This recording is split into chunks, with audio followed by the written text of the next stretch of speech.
Here's a question. Do you sometimes have difficulty remembering people's names, but you're great at remembering their faces?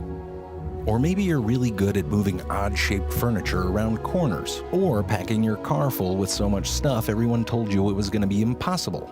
If so, you might just be a visual thinker. How about this? Try and remember an event from your past. What happens? Do you find yourself remembering something fuzzy like the significance or emotion or mood around that event? Or do you remember specific scenes and images? For some people, it turns out that images and spatial relationships seem to dominate their thinking process. Basically, they think in pictures. It's thought that upwards of 60% of people are in this category, and it's a continuum, not all or none. Some people just think this way more than others.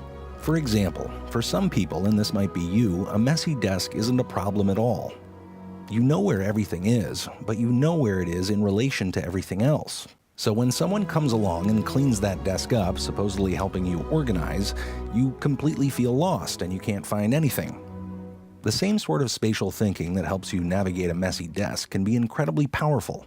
The chess grandmaster Bobby Fischer said that he could see all of the pieces on the chessboard even when it wasn't in front of him, which allowed him to practice and play in his head. Nikola Tesla, a pretty amazing inventor, took this one step further and said he was able to build and rebuild complicated machines in his mind and then run them to see where the moving parts could potentially fail. When he was only 24 years old, the inventor Thomas Edison described his experience this way. "I have innumerable machines in my mind now, which I shall continue to illustrate and describe day by day when I have the spare time." But this kind of thinking, visual thinking, sometimes comes with a price. Namely, it can be hard to communicate what you're thinking to other people. Maybe you've had this experience where you see something pretty clearly in your head, but you wind up needing to draw it to explain it to someone else. Albert Einstein often said words failed him to describe the images in his head.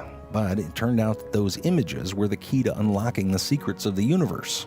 It was after he envisioned a man riding a wave of light that he was able to construct his theory of relativity. James Clerk Maxwell, the mathematical physicist, had a similar experience. His colleagues urged him to show the relationship between energy, entropy, and volume using equations, which is how they best communicated ideas. Instead, he used clay and plaster to show the relationship in the way that he understood it, as a physical and visual form of thermodynamics. And that's the power of visual metaphors. They allow people to see complex relationships in new, relatively simple ways. And the history of invention and discovery is filled with those kind of stories. For example, Auguste Kekulé unlocked a new way of thinking about the structure of molecules when he envisioned a snake eating its own tail. In that moment, he realized that the bonds in the molecule benzene formed a ring.